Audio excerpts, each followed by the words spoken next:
ঢাকা মাওয়া এক্সপ্রেসওয়ের হাসরা এলাকায় আছেন রিপোর্টার নাসিরউদ্দিন উজ্জ্বল। আমরা সরাসরি যাচ্ছি তার কাছে। উজ্জ্বল, আরো মর্মান্তিক দুর্ঘটনা।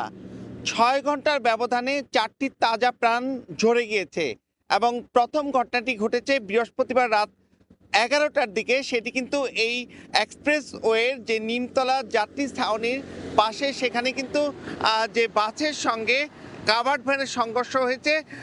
সেখানে ১৬ জন আহত এবং ২ জন নিহতের ঘটনার পরে কিন্তু আবার এই ভোর ৪:৫টার ঘটনা।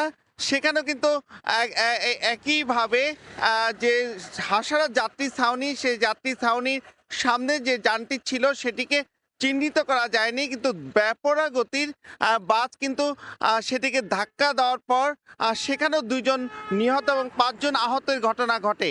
এবং এই যে ঘন ঘন দুর্ঘটনা ঘটছে, এরপরেও কিন্তু বেপরোয়া গতি থামছে না।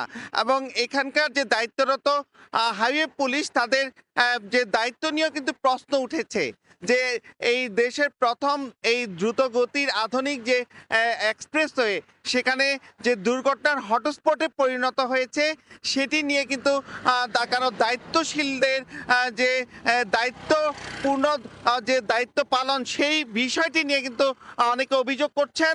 এবং যারা এই রুটটি ব্যবহার করছেন তারা কিন্তু অনেকটা আতঙ্কের মধ্যে তারা চলাচল করছেন। এবং যে প্রাকৃতিক দুর্যোগ, ঘন কুয়াশা, এসব ক্ষেত্রে যেভাবে আইন মেনে চলবার কথা রয়েছে, সেগুলো কিন্তু লেশ মাত্র নেই এই এক্সপ্রেসওয়েটিতে।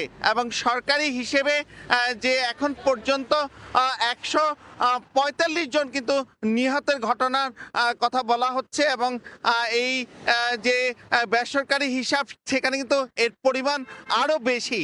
এবং গেল শুক্রবারে এই ছুটির দিনে যে এই এক্সপ্রেসওয়ের ধলেশ্বরীর যে টোল প্লাজায়, সেখানে যে মর্মান্তিক ঘটনাটি ঘটেছে, যে একটি বেপরোয়া গতির বাস সে এক্সপ্রেসওয়েতে যে অপেক্ষারত টোল দেওয়ার জন্য যে প্রাইভেট কার, মাইক্রো এবং মোটর বাইক ছিল, সেগুলোকে যেভাবে পিষে দিয়েছে, সেখানে কিন্তু ২ পরিবারের ৬ জন নিহতের ঘটনা ঘটেছে। এরকম ঘটনার পর ঘটনায় কিন্তু দায়িত্বশীলদের দায়িত্ব পালন নিয়ে প্রশ্ন উঠেই চলছে। তো এই ছিল আমার কাছে ঢাকা মাওয়া এক্সপ্রেসওয়ের দুর্ঘটনার সবশেষ। আমরা সরাসরি যুক্ত ছিলাম ঢাকা মাওয়া এক্সপ্রেসওয়ে থেকে।